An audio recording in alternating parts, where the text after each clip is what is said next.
Sergio Fajardo, el líder, el matemático, el docente, el paisa, el parcero. ¿Cuál es el mejor calificativo?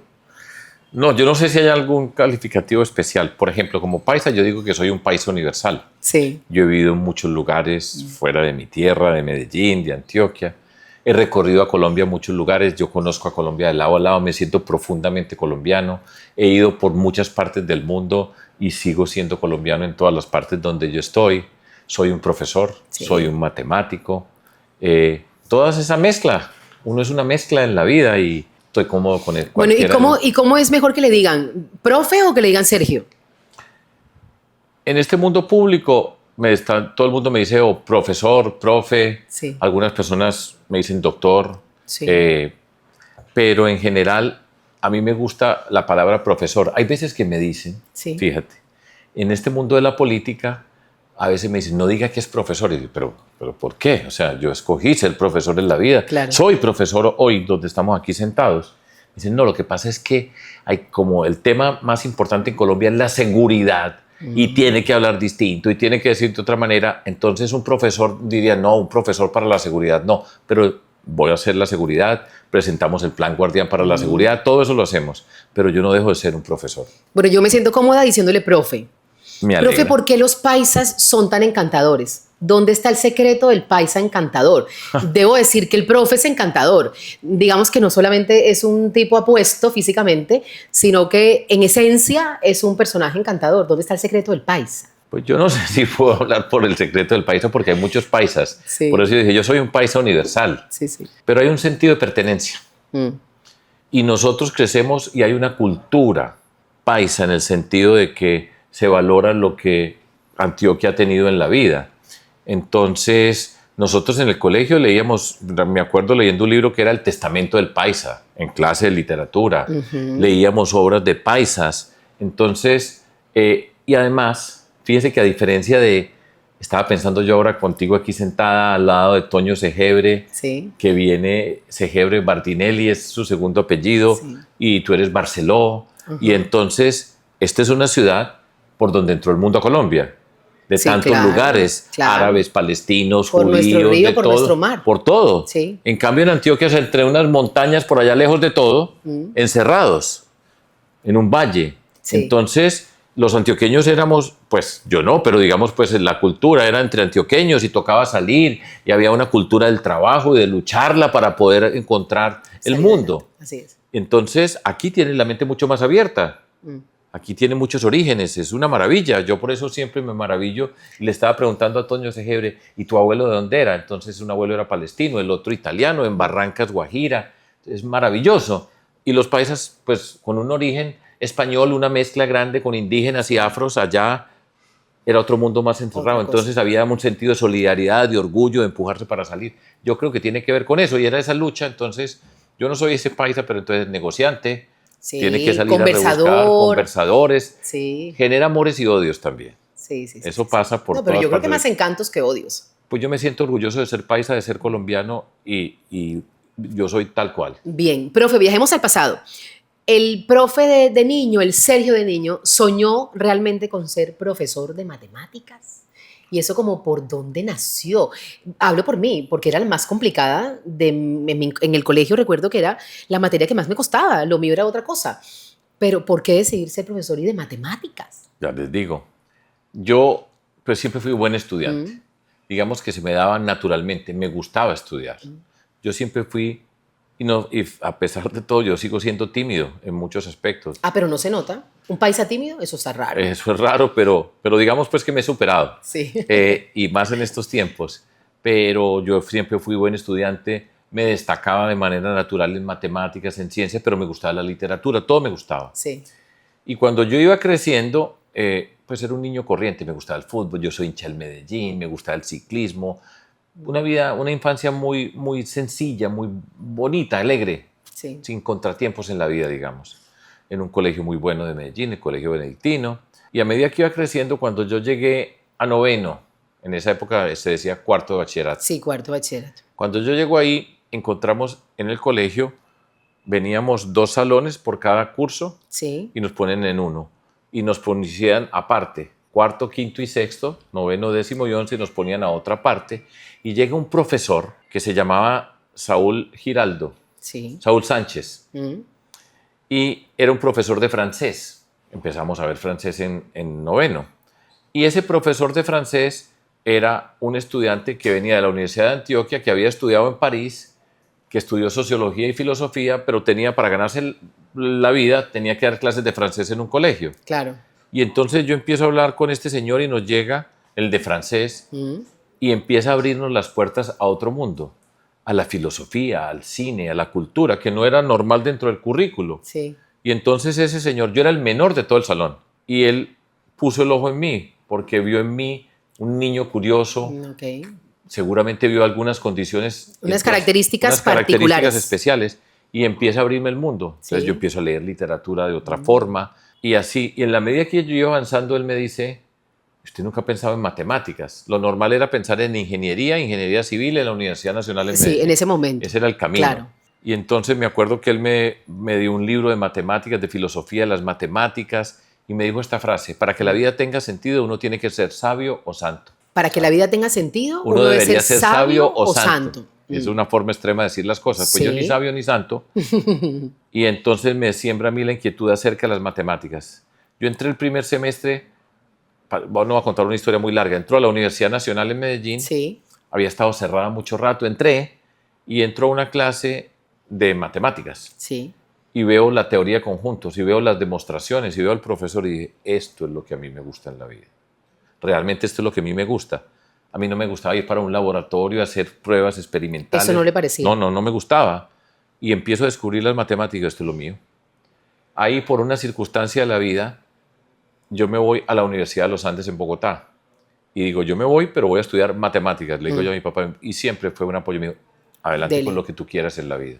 Ok. Y entonces entro a las matemáticas, soy un científico y soy un profesor, y estudié y después hice un doctorado, fui profesor en la Universidad de Colorado en Boulder, viví en Princeton, New Jersey, por muchos lados, y decidí volver a mi país como científico, como matemático, como profesor. Mi privilegio fue que yo escogí lo que yo quería, Eso es una cosa muy importante Porque porque, eso es el lo que desarrollo profesional está primero. y entonces mi motivación. Claro. Y por eso cuando yo estoy en la política estoy porque quiero y tengo todo y le pongo la vida. Mm. Yo no lo hice no porque me daba la gana, sino porque yo sentía pasión y escogí ese mundo. Y esa es mi forma de vida, que es muy Claro. distinta a la de muchas otras personas. Un matemático, un científico, un profesor, vemos el mundo distinto. Nuestra relación es diferente con el mundo. Yo no, ¿Y entiende las cosas como un problema de matemáticas, profe, o qué? no necesariamente, pero las matemáticas me dan a mí una estructura mental Sí. que me permite acercarme al mundo y aprender y ser capaz de entender muchos mundos. Ok. El que crece en un mundo particular Sí. solamente ve ese mundo. Yo creo en un mundo que no pertenece a ninguno de los mundos allá, pero puedo aprender. Las matemáticas me dan esa habilidad para aprender por muchas cosas y estudiar por mi cuenta. Mm.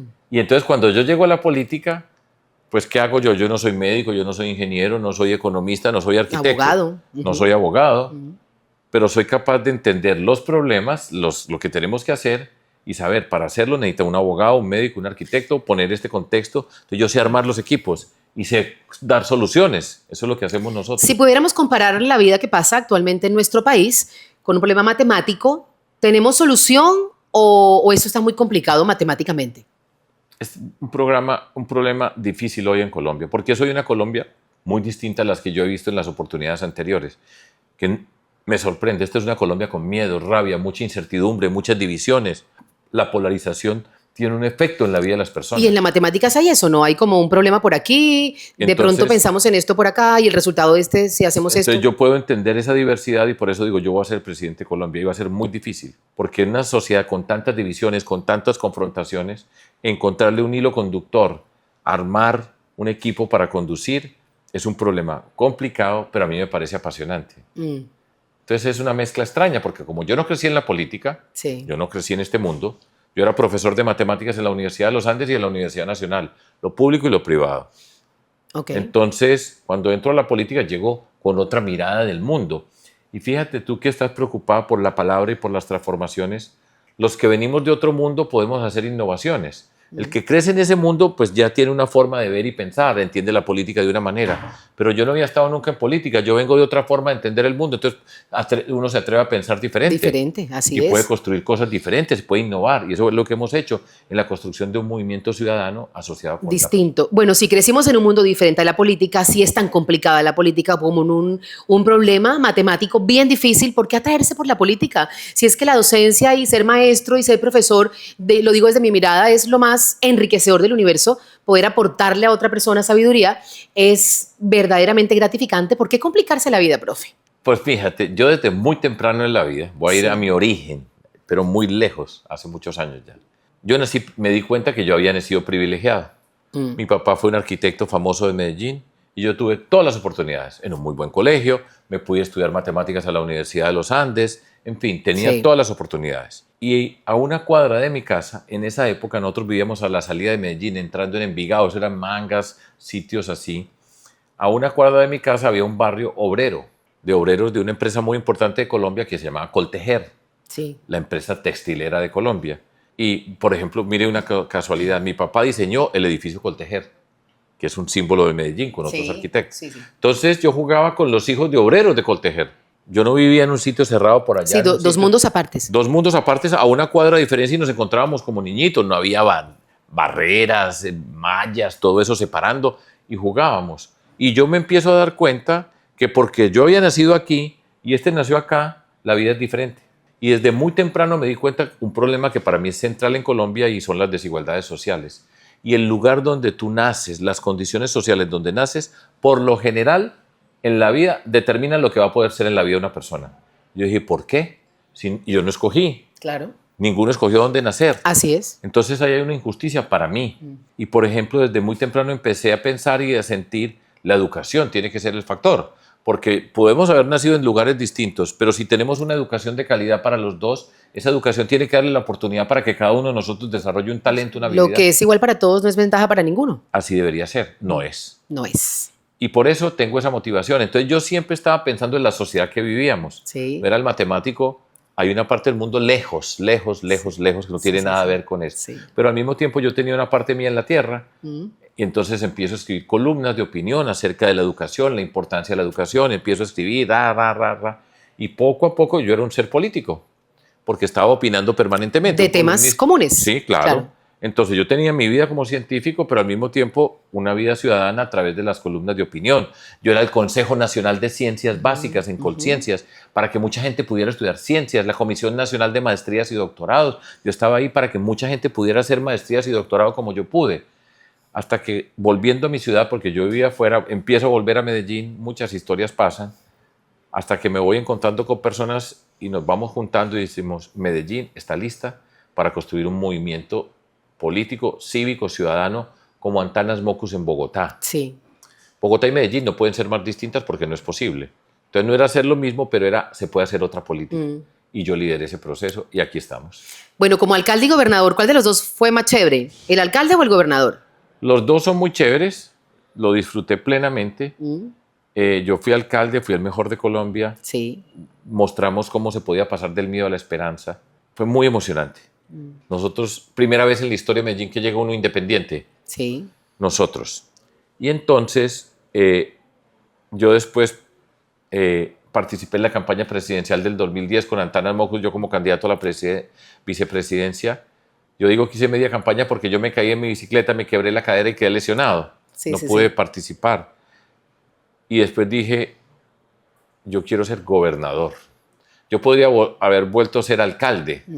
No tenía que hacer campaña, era muy fácil, porque tenía mucho reconocimiento. Claro. Dije, no, yo quiero aprender más a ser gobernador. Y es otro mundo totalmente distinto. Medellín es una ciudad excepcional con todos los problemas y la complejidad y todas las posibilidades. Antioquia tiene mucho de eso, pero es complejísima Antioquia. Antioquia tiene el río Magdalena, el río Cauca, el río Atrato, tiene el Golfo de Urabá, el clan del Golfo es el del Golfo de Urabá, o sea, todas las complicaciones y todas las posibilidades. Pero yo dije, yo quiero hacer esto para aprender y para conocer más ese mundo y me sirve muchísimo. Y los dos los disfruté plenamente. Ser alcalde lo que pasa es que usted sale de la casa y está respondiendo. Sí. Y entonces yo veía una basura por allá y yo llamaba a decir, mire, pero estas basuras ¿dónde están? O sea, cada que pasaba a mi alrededor estaba era en mi la vida. casa, esa era su casa. Ser gobernador es distinto. Claro. pero las dos me parecieron muy apasionantes. Ser alcalde es mucho más emocionante en el sentido que cada paso, todo lo que haga usted, cuando lo saluda una persona aquí fue porque votó por usted y está pendiente de qué hace. ¿De qué está haciendo? Entonces, eso es. Y es muy maravilloso ver que uno puede cambiar el mundo. Claro. Ahorita Por eso estoy aquí. Muy bien. Ahorita el profe habló del miedo. Yo hablo de las palabras, profe, y hablo del miedo escénico. ¿Algún día el profe tuvo miedo escénico frente a los estudiantes? No, no, porque desde muy temprano yo en el colegio era el que explicaba. ¿Quién quiere explicar? Yo salía de manera natural, yo creo. Yo también era esa de la universidad. Y entonces, ¿sabes qué me dijeron? Que era la zapa de la clase. Pues no tanto como el sapo, pero a mí me gustaba explicar. Sí. Naturalmente. Pero siempre le digo tres cosas como profesor. Una, un buen profesor, una buena profesora, una condición que tiene que tener es la capacidad de sacar lo mejor de cada quien. Sí. Sacar lo peor es muy fácil, la polarización política. Sí, insulte a otro y ya le sacó lo peor. Ya. Saque lo mejor, un buen profesor, porque unos tienen unas habilidades, otros tienen otras, claro. otros pasos, etcétera. Eso es mágico. Bien, entonces, uno, sacar lo mejor. Y eso lo traslado yo a la vida política. Dos, yo siempre, por ejemplo, dos elementos. Cada que yo dicto una charla, hoy la dicto como si fuera la primera vez en la vida. Yo no soy de esos profesores que tienen unas hojas amarillas y van y copian en un tablero lo que han como dicho. la primera vez y como la última. Sí, yo pongo todo ahí. Toda la carne en el asador. Y yo vuelvo y pienso como si nunca lo hubiera pensado. Muy y bien. recojo. Entonces, eso me gusta. Exacto. Y eso se transmite porque los estudiantes... Sienten al profesor. Pero por supuesto que saben cuándo está parado allá un señor... Que está preparado. Yo les decía, el que no quiera venir aquí, no venga. El que venga, yo le garantizo que yo le voy a dar lo mejor que yo puedo en la vida y yo amo lo que estoy haciendo. Eso ponía a la gente, la cimbroneaba. Muy bien. Pero esa es otra condición. ¿Y la tercera, profe? Hágalo con pasión, pues está pegada con esto. Hágalo con pasión. Claro, la pasión atrae. Cuando usted ve a alguien allá que está parado en un tablero haciendo matemáticas, que para muchas personas era, pero lo ven con amor, con esa ilusión, eso seduce. Cuando usted ve una persona que honestamente, porque además usted sabe quién es honesto. Tú sabes muy bien si yo te estoy echando carreta o no. O no está echando y carreta. los otros tú verás. Sí, eso lo sabemos. Sí. Eso es mágico. Muy bien. Entonces, cero miedo escénico. Pero siempre antes de entrar, Hay una cosita. siempre tengo una preocupacioncita. Sí. Aquí voy ahora para una reunión apenas termine contigo. Y no es que yo llegue muerto de la risa. No. Ni relajado, yo siempre tengo una pequeña tensión inicial. Natural. Porque yo estoy concentrado. O sea, yo no llego a hablar paja. Sí, así es. Y lo hago con toda la seriedad. Entonces yo, por ejemplo, en política, yo siempre digo, ¿quiénes van a estar? ¿De qué quieren que yo hable? Conocer el público. Quiero que conocer a quién me voy a quién va a referir. dirigirse. ¿Cuáles son las condiciones? Todo eso me gusta tenerlo.